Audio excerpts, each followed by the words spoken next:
So this video is about Bertrand Russell's Appearance and Reality, which is actually chapter 1 of a book that he wrote in 1912, which I think is a great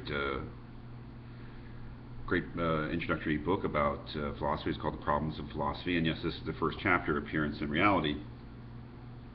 I just have a few things to say about it.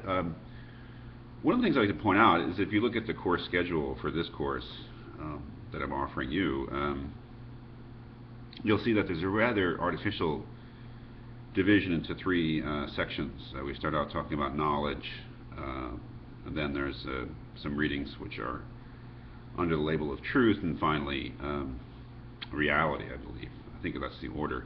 That is rather artificial, and I think that if you look at Russell's chapter here, which is the opening chapter of his book, you can sort of see why that is, why I might say that that division between questions of knowledge, questions of truth, and questions of reality is rather artificial, and that is because these questions lead to each other. And very often we see that asking one sort of question, for instance, can we really know anything, or the opening question of Russell's chapter here, where he says, is there any knowledge in the world which is so certain that no reasonable man could doubt it? Which is essentially a question about whether we can really know anything and be absolutely sure that we know it and couldn't be wrong. That sort of question, which is a question about knowledge, leads to other questions. That as we see in this short chapter, how we go from that question to page 2, the question of appearance and reality, or the distinction between appearance and reality. That is, the way that things appear and the way that they really are. And that question itself leads us to this notion of what really is. I mean, what is reality? What does reality consist of? And one might say that is a different question than whether we can know anything with absolute certainty, or than whether we can really know whether we know. And as the question becomes, what is real? And we get different answers to that. And the answer that Russell looks into the only one in any depth in this chapter is the idealist answer, that reality consists of ideas and only ideas. And there's some interesting arguments for that. And we will look later in the semester at the real origin of modern idealism. And that is George Berkeley's Principles of Human Knowledge, I think it's called. Anyway, we'll read some of that later on, what the arguments are. So I just wanted to say that at the beginning. I mean, that is, I have, this is our first reading, and it is under the rubric of knowledge, or knowing, and problems of knowledge, and we will be moving on to the problems of truth and the problems of reality. But in a sense, that's just a pretense. I mean, it's a way of structuring the course, and yes, there are different, all the readings under each of them share a certain emphasis, but as we'll see, it's very difficult to segregate these questions from each other. And just in this brief opening chapter, Russell goes beyond any of these boundaries. Not just questions of knowledge. Questions of knowledge become questions of truth, and truth and knowledge becomes questions of reality, and they all sort of relate to each other. And one of the really great things about philosophy, or I think that when you really can say you've made some progress in philosophy, is when you see the connectedness of those questions. You see how they connect. And the best way to see how they connect is by looking at a good philosopher do their work in some detail. To see how the philosopher actually follows out the questions.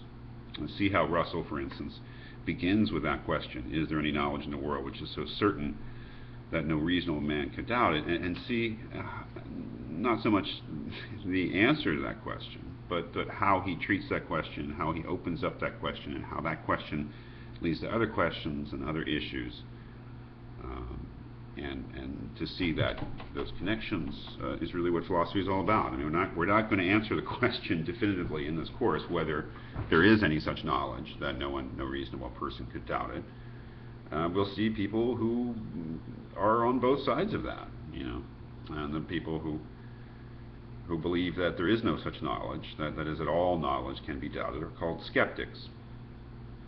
Now, what we call the people who believe that there is knowledge that no reasonable person could doubt, they come under different names. Objectivists, the skeptics would call them dogmatists, and we'll see why. But in any case, how does Russell begin? Just to make a few more remarks about this before we maybe move on to a different subject within the essay. He asked that opening question, but is there any knowledge in the world which is so certain that no reasonable man or no reasonable person could doubt it? One of the interesting things about this chapter is that without really sort of being explicit about it, he confines himself to one, let's say, kind of knowledge, and that's our knowledge of the external world, or knowledge that we get through the senses. And that's why he starts on the first page. He says that it is natural to begin with our present experiences,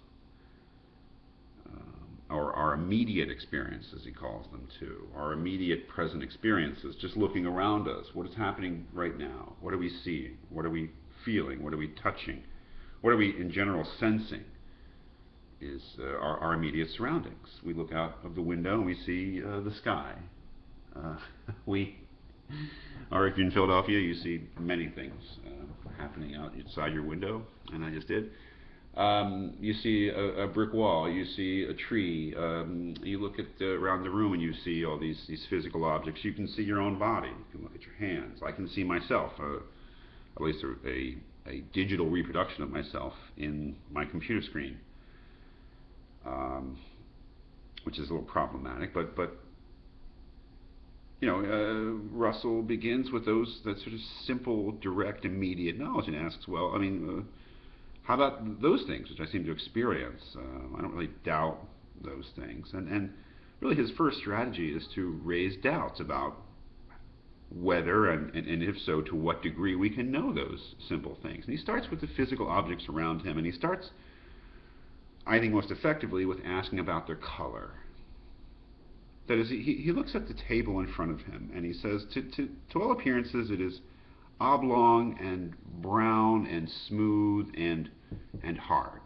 Okay, those are all judgments we make about the table. But he says, let's start with the color of the table. I say that the table is brown. We imagine it's made out of wood, traditional wooden table.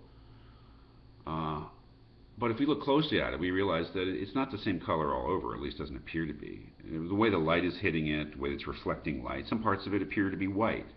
And if we look even at the brown parts, not all the brown parts are exactly the same color brown, are they? And that's true of any physical object, really, in any sort of real world context, is that the color, to say what color something is really not so easy. We can say what the dominant color is, or what the identifying color of it is, but we can't say in its just sort of absolute way that this or that is a certain color. Most things are multicolored. Then he says we realize that the color of a thing really depends upon the situation in which we experience it. If we experience it in one sort of light, it's one color. If we experience it in another sort of light, it's another color.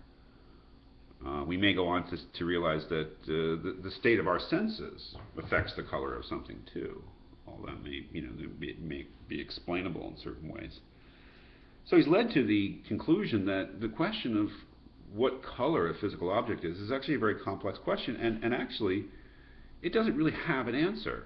It's this color in this situation, or it appears to be this color in this situation, and it appears to be that color in another situation to me. And what I realize is that the color of something is not an inherent feature of the thing. The color is something that appears to me under certain conditions of my experience of it. So the simple question of what the color of something is becomes rather a complex question. And it does bring up this question of appearance and reality. If a physical object has no one definite color, that is, if the color of a physical object is rather something that is a phenomenon of its interaction with me and the thing, then what is the thing itself?